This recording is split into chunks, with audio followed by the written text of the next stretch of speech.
नमस्कार।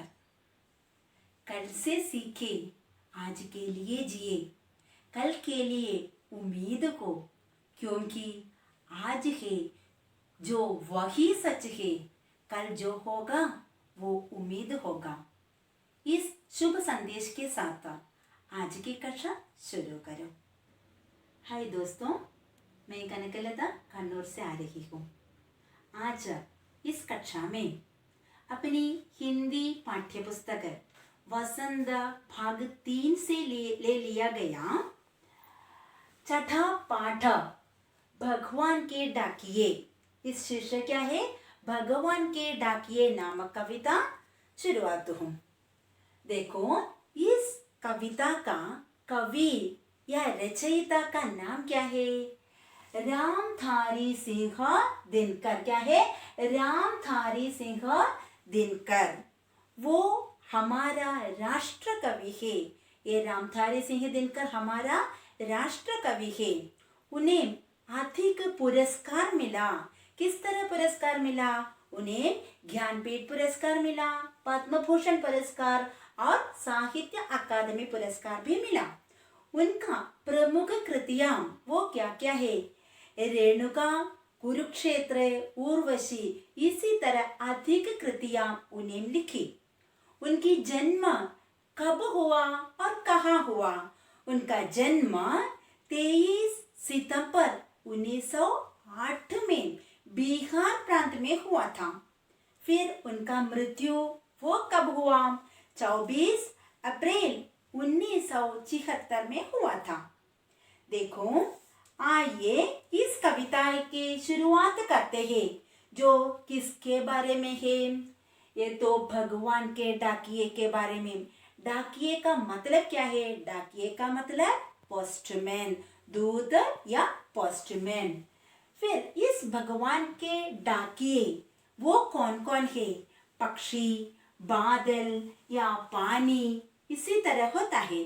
इसमें देखो, इस कविता कैसे आलापन करूं?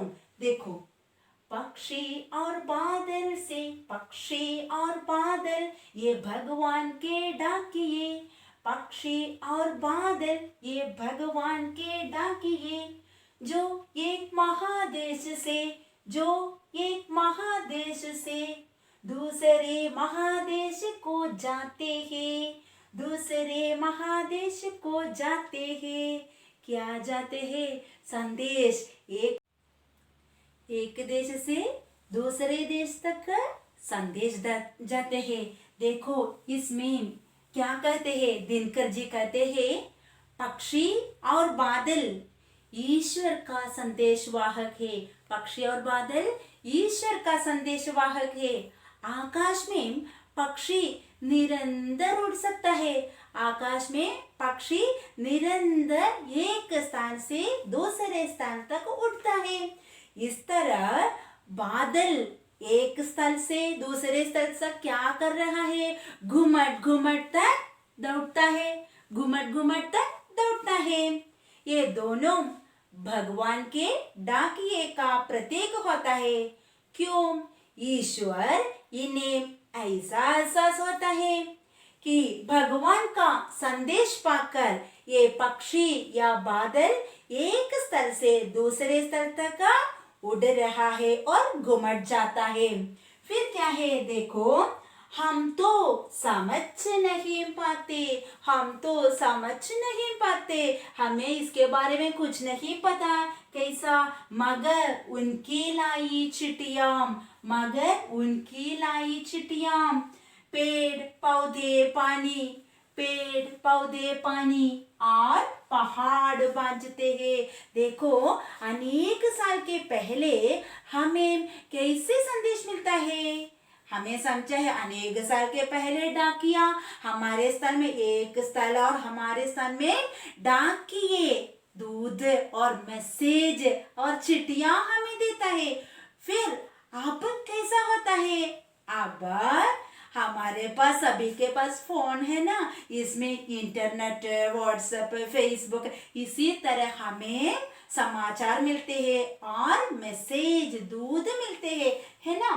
फिर ये पेड़ पौधे पानी और पहाड़ वो भी कौन है? वो भी ईश्वर का दूत है, ईश्वर का संदेश वाहक है। इसी तरह फूल भी इसी तरह होता है। कैसे होता है? फूल का सुगंध, आओ सुंदर सुगंध, खुशबू, खूबसूरत, ये कैसा होता है? एक स्थल से खूबसूरत, ये गुलाब का सुगंध कैसा होता है? ये तो अच्छा है ना।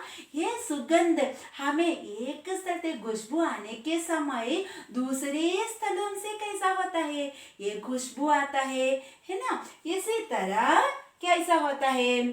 फिर कवि का मानना है कि हम अपने आप को अत्यधिक विद्वान समझते हैं और पेड़ पौधों आदि के जड़ तथा बेजान कहता है। देखो, ये पेड़ का जड़ का मतलब यानी रूट, ये जड़ दूसरे स्थल से पानी ले रहा है ना। ये दूसरे स्थल से पानी ले रहा है। बाद में इस पेड़ को क्या हुआ? इस पेड़ में फल हुआ, फूल हुआ। इस फूल का सुगंध एक देश से दूसरे देश तक उड़ रहा है ना। इस पाठ से हमें क्या संदेश मिलता है? ये तो ईश्वर का संदेश है। क्या है? विश्व एक है, विश्व एक है, ये तो सबके लिए है। विश्व एक है, वो सबके लिए है। हमें किसी के प्रति भेदभाव नहीं रखना चाहिए। विश्व एक है, ईश्वर सबके लिए है।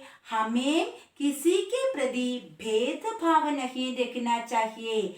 मनुष्य ईश्वर के ये संदेश को समझ नहीं पाता। आज इतना ही है। अगले कक्षा में दूसरा पाठ लेकर फिर भी आऊं। सभी को धन्यवाद एवं शुभ दिन।